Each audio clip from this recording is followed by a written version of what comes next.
Hey guys, I want to do a quick little tutorial on using verifiers with the Environments Hub and the Prime CLI, which is one of our tools for interacting with our broader infrastructure, including the Environments Hub, and also to show you guys some cool features we just released as part of the new verifiers update from yesterday. Cool. So first, let's install the Prime CLI, which you can do with UV tool install Prime. I already have it, so I'm going to do U for update. Cool. We installed the Prime CLI, and now I'm going to make in this folder, we don't really have anything yet, so I'm going to make a virtual environment, UV venv. I'm going to add verifiers, so UV add verifiers. I got to do UV init, UV add verifiers. Okay. And then I'm also going to do prime env install will/Wordle, which is this guy here. It's the game Wordle, as you all know from the New York Times games. On the hub, we have the code if you want to look at it. It's built around Textarena. So Textarena is a great library with a lot of text-based game implementations, and so we've ported that to verifiers. You can also do evals. You could discuss it if you want. No one's done that yet. And then we have continuous integration testing. So we have actions to kind of make sure that it builds correctly so that you know that it's going to install. You can look at the evals to see, like, does it seem to work well? And then once we have it, we can do UV run vf eval. So this is our kind of built-in eval script from verifiers. And then we're going to do Wordle. And we're going to pick a model. We can pick any model we want. By default, it'll use OpenAI models. You can configure with other commands in the help CLI, whichever models you'd like. But for this, we're going to do GPT 4.1. The default will be 4.1 mini, but I want to see how 4.1 does.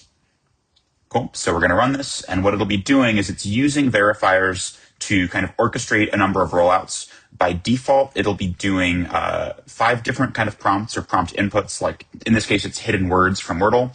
And once we have this, say, here we go now. The first time you do it, it takes a few seconds to kind of get everything ready. But then it'll be doing 15 total. These 15 are like 5 different starting words, and for each one, it'll do 3 times. And so you can configure these all with different CLI flags, -H to see what your options are. But it's kind of going to go through these, and for each one, it's going to have a model kind of repeatedly play the game of Wordle. And so in Wordle, you kind of have some hidden word. You have multiple turns to like guess what your answers are. And then we have some different rewards functions for counting, like, is the answer right? How close were we in terms of like getting like partial credit? How many turns did it take us to finish? And then we can kind of see all of these at the end. Cool. So we just finished now. And the hidden word was story. This is kind of the end state. So game story means we finished. That's from Textarena. And so the model is thinking a bit, and then it's going to guess the word slate. And slate got one first letter right, and then there's a T somewhere in the wrong spot. And so then it's going to think some more, and it's going to guess shirt. Shirt's not quite right, but it's got the R in the right spot, and the T is still not quite in the right spot. And so it's going to think again, do some more thinking, and then it finally guesses stork, which is getting really close, but still not quite. And okay, so I think this will be storm. Okay, still not there. It's getting close to the end. Okay, I guess it's story. So this is good. We kind of got the right answer eventually, and we can look at how the model did. And so GPT 4.1 is pretty smart. In this kind of setup, it always finishes eventually. The number of turns it gets depends on this is kind of the inverse of how many turns it got. So the higher number means less turns. And it's very good at formatting, and it also its second to last answer tends to be pretty close. And so those are sort of the things that these functions measure, but you can kind of customize these however you want. In this rubric, we're just kind of adding in these different functions to kind of configure what we want to see. You can also assign different weights to them, so you can have functions that have weight 0 if you want, just to see them. I think that's also often quite useful. Great. Yeah, so I think these games are fun and all, but it's also it's not necessarily what you really want your real world agent to be doing. And so I think one thing we've been hearing a lot from people and have been kind of working very hard on adding more support for is environments that are a bit more realistic in terms of supporting kind of more agentic coding tasks, or things that are a little more involved in terms of interacting with real world systems. And so one piece of this that we've shipped in our platform is support for sandboxes. So sandboxes here are just essentially Docker containers that are kind of managed for you and hosted for secure code execution. This allows you to kind of spin up many of these and have them going kind of on a one per rollout basis often is what you'll want to do. And here you could do this from the CLI, but in verifiers, we've also added a thing called sandbox environment, which is a version of a stateful tool environment. So we have kind of many layers of abstraction at which you can decide to add new things, going from like very simple single turn question answer to things that involve more complex resource orchestration like sandboxes. And so here we have our Prime Sandboxes SDK. And this has a number of different pieces that we'll use to manage provisioning sandboxes as well as tearing them down. And so this allows us to kind of configure all the things that we want in a given sandbox. And especially, I think a big one for a lot of these is going to be what's your Docker image. And so here, like any Docker image that you want can be exposed as kind of the default for your sandbox. And then we're also going to do cleanup. So these exist on a one per rollout basis.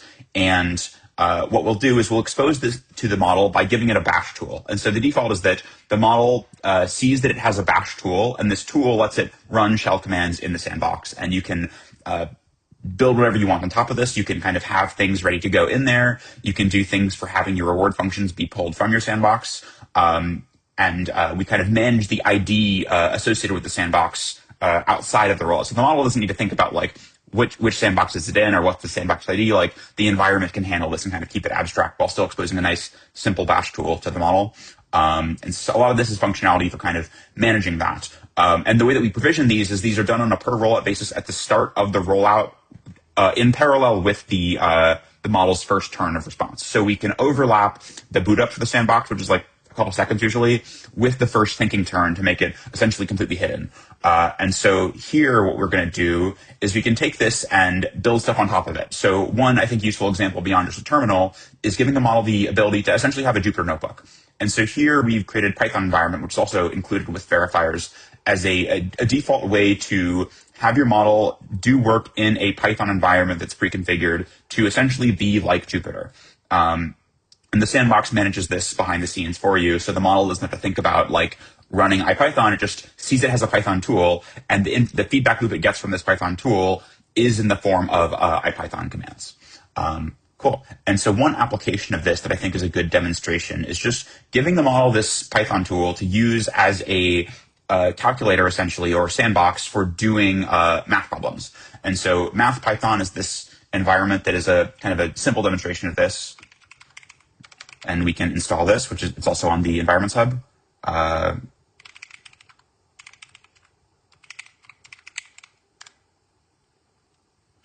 Cool. So here we go.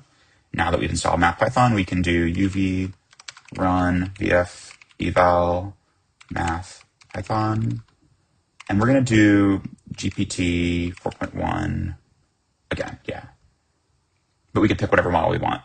And see, now the second time we've done this in our setup, in our virtual env, it's already kind of got everything ready, so the boot up is much faster. You can also configure a local file called configs endpoints.py for like hard coding a bunch of like hotkeys for which kind of model endpoints you want via like shorthand commands, or you can also kind of specify your like base URL, your API key, variable name, and the model full name directly if you'd like. Cool. And so here we have these 15 rollouts going again. It's using the kind of the Hendrix math data set is what we're pulling here, which we have some defaults for. And the prompt is telling it to use Python. So we're kind of giving the model a bit of a nudge saying, we want it to, we're trying to demonstrate the tool use. And this is something we use as like a test bed for kind of ensuring that models are kind of correctly using this sort of setup. Cool. And so now that the model's finished, we can kind of take a look at what did it do. And so initially, it tries to write some code. It tries to call a library that it hasn't imported yet. And so it wants to use SymPy, but it hasn't imported SymPy. It hasn't tried to install it. And so it's not going to have it pre-installed. Maybe we should have that in the default. But as of now, it does not have it installed. And so it does another call where it's doing this direct stuff, which prints out. It kind of knows what the solution is going to be, so it's kind of cheating a little bit. But then it's filling in these solutions. It's got 1 and -3, and it's just it's a little contrived, but this is just kind of as a quick demonstration. But with sandboxes, you can kind of build whatever environments you want. And so I think there's a lot of other infrastructure you can do for like running code problems with test cases and et cetera, where your model is going to be like writing and running code in a sandbox. And so we have a platform now where you can kind of write whatever logic you would like that is going to be running in a sandbox to allow your models to be doing RL in more complex, realistic environments. Cool. And so model did quite well. It is able to get all the answers right in these tests. You can also, these are like metrics, so we're not actually using these as part of the real reward. So these are not added up into here. The only reward we're actually counting is here. But these are metrics that are useful for understanding what's going on. And so now I can like look and see, okay, how many times is it calling the tool just by having this as a log? And it's the only tool is Python. So that anything that's a tool environment will have these by default of like, how many total tool calls, and of all the tools, which tools were called how many times, just for observability. Yeah, and so for these environments, we then can, if we want to push environments to the hub, so I'm going to go to the folder here, and let's do a tiny little edit. We're going to bump the version, which we're not actually going to change anything, but just to show you how to push environments, we can then do prime and push. And this is, you have to kind of do your Prime login first. I've already logged in, but there's a help command that shows you how to do that.